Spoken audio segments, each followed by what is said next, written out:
Just thought I'd give a quick review of this Harbor Freight Throatless shear for cutting sheet metal. It's based on the famous Beverly shear, which is a type of throatless shear that has been used for years in various different metalworking applications. I'm using this Harbor Freight Throatless shear to make medieval armor reproductions for an organization called the Society for Creative Anachronism that I'm a part of. I've cut before in the past with Beverly shears, in particular the B2 and B3 model Beverly shear, and this shear in particular is more akin to the B1, which is the lighter grade of those three types of shears. That being the case, I did a test cut just a few minutes ago, and it worked pretty well, even on this 16 gauge mild steel, which is kind of the typical gauge of armor for armor making in the society and other organizations that deal with making medieval armor. Right now, I'm just making straight cuts. I'm cutting splints for a pair of 14th century style vambraces, splinted vambraces. So there's nothing really sophisticated going on here. I'm just looking at the way the shear cuts the steel. So anyhow, let's get on with it.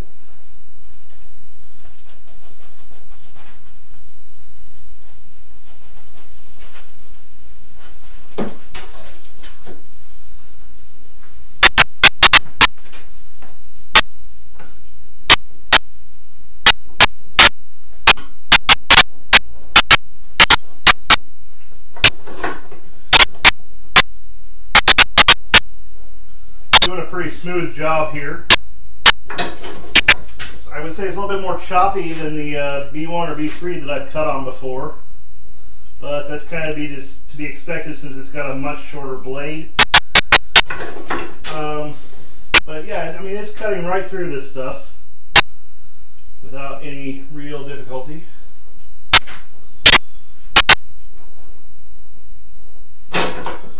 The thing about throatless shears, though, is when you're cutting a long piece like this, it tends to curl up underneath the shear, which is normally that's where your scrap would go if you were cutting like a rounded piece, or like you'd be typically cutting out a round.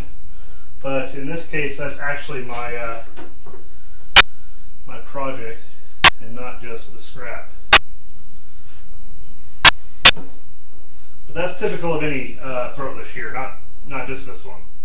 And they all do that.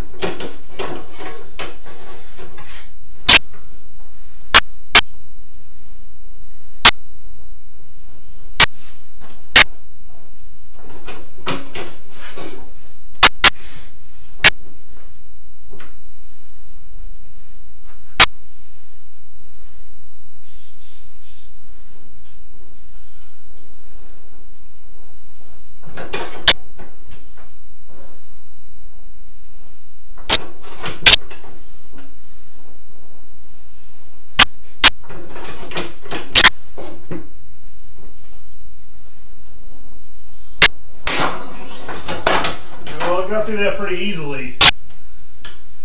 There is one thing I've noticed about this Harbor Freight shear that is a bit of a detriment.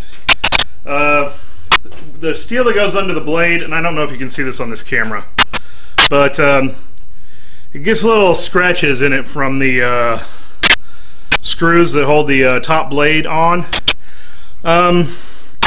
These are just splints, and as such, they're not really a sophisticated piece of armor. So, you know, I think I can sand those off fairly easily. The leather I'm making my vambraces out of, which is forearm armor, is fairly heavyweight, and these are really just kind of a little reinforcement. So if I lose just a little bit of thickness of the steel, it's not really going to hurt anything. But it is something that's a little annoying. I don't know if I just don't have these screwed in quite tight enough. I try to put them a little further in, but they're kind of hard to get at under the shear. I don't really have a short handled screwdriver, but I mean, it cut the steel just fine. Of course, it's got a good sharp blade on it, so we'll see how that works out after I cut 100 pieces. Next up, I'll probably do cut out a pair of elbows, just to see, make sure it turns fairly well, which I don't expect a problem. It's cutting straight just fine. So anyhow, that's the Harbor Freight Throatless shear. I think it's a pretty good deal so far. I think I spent in the neighborhood of 100, definitely less than 150 on it. I don't remember exactly because Harbor Freight tends to fluctuate on their prices a little bit. I think I bought it in a actual Harbor Freight store down in Springfield, Missouri a few years ago, and then I just now got it mounted.